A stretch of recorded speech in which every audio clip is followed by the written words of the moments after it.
अगर आप general TV उठा के देख लो, बहुत सारे इन्फ्लुएंसर्स हैं उनको देख लो, तो ऐसी आती है कि भाई वॉर हो गया, हम तो बस स्टीम रोल कर देंगे पाकिस्तान को 7 दिन में पूरा खत्म। और वो तो ऐसे बताते हैं पाकिस्तानी हमारे, पहले तो हमें चाहिए नहीं क्योंकि नो वन वुड वांट, वो नहीं चाहते हम उधर जाएं एंड हम नहीं चाहते कि वो यहाँ आए। दो अलग अलग देश हैं। मतलब आपको इस टाइप की सुनने को मिलेंगे कि 3 दिन का ही एमिनेशन है, 7 दिन का ही पेट्रोल है। इसमें मतलब असलियत क्या है, ये कितना एग्जैजरेटेड है? मैं भी जब सुनता हूँ ना तो मुझे भी समझ में नहीं आता कि ये इन्फॉर्मेशन आती कहाँ से इनके पास। इतने साल हम रहे हैं, सीसीएस मीटिंग एक सबसे ऊंची मीटिंग है डिफेंस के लिए। मुझे नहीं लगता कि उसकी कोई भी बात बाहर आती है। उसमें लीडर ऑफ अपोजिशन भी रहते हैं, उसमें प्राइम मिनिस्टर चेयरमैन रहते हैं, उसके रक्षा मंत्री रहते हैं, तीनों सर्विसेज के लोग रहते हैं। मजाल है कि उसकी एक चीज बाहर आ जाए। इसी तरह से पाकिस्तान में भी तो इसी टाइप का कोई सिस्टम होगा। पाकिस्तान में भी मीटिंग होगी, उनका भी एक सिस्टम बना हुआ है। ऐसा कौन है कि वो बिल्कुल ही कुछ है ही नहीं उनको बताते तो ऐसे ही है कि वहाँ तो कुछ है ही नहीं, सब कुछ हमारे पास ही है। हमारे पास ही फाइटर जेट्स है, हमारे पास ही मिसाइल्स है, हमारे पास ही न्यूक्लियर बॉम्ब है। उनके तो न्यूक्लियर बॉम्ब भी फुस हो जाएंगे, होगा तो हमारे ज्यादा शक्तिशाली है। मतलब उसको थोड़ा क्लैरिफाई करो। मैं ठीक है,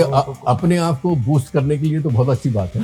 टीवी में आके इतनी कस कस के चलना है तो 10-12 लोग तो वो हो जाते हैं कि जिनके अंदर थोड़ा सा भी डर होगा यदि पाकिस्तान के लिए। वैसे तो शायद ही हो किसी के। जहां तक मैं समझता हूँ, जोश से नहीं होता कुछ भी, होश से होता है। होश में रह के सब काम करो। और देखो अभी गवर्नमेंट ने कितना होश में लेके काम किया। अभी जैसे मैं एग्जाम्पल दे रहा था, यदि तुम्हें याद हो, जब 814 का जो अपहरण हुआ था, उसमें सरकार के ऊपर इतना प्रेशर बिल्डअप हो गया था कि अनफॉर्चुनेटली गलत डिसीजन है। 814 जो प्लेन हाईजैकिंग थी कांधार में जो चला गया, एंड देन फिर यहाँ से इनको रिलीज करना पड़ा ताकि, और इसी को रिलीज किया था, यही अजहर मसूद को, यही था। और खासकर मेरे ख्याल में जितने भी हम लोग रिटायर्ड सीनियर ऑफिसर्स हैं, हम सबकी जिम्मेवारी है कि हमको ऐसा कोई माहौल, फॉल्स माहौल नहीं क्रिएट करना है जिसमें 4 लोग और उससे मोटिवेट हो और घूम फिर के एक मास मूवमेंट शुरू हो जाए जिससे गवर्नमेंट के ऊपर अननेसेसरी प्रेशर बने। ऐसा हमको नहीं करना चाहिए। कल परसों में देख रहा था, उसमें एक सज्जन बैठ के जो है उन्होंने पूरा बता दिया था कि इंडियन एयरफोर्स ABCD ऐसे ऐसे करेगा, ऐसे करेगा, ऐसे करेगा। तो मुझे बड़ा अजीब लगा कि क्या मैं इंडियन फोर्स में नहीं था क्या? आपने तो वॉर देखी है और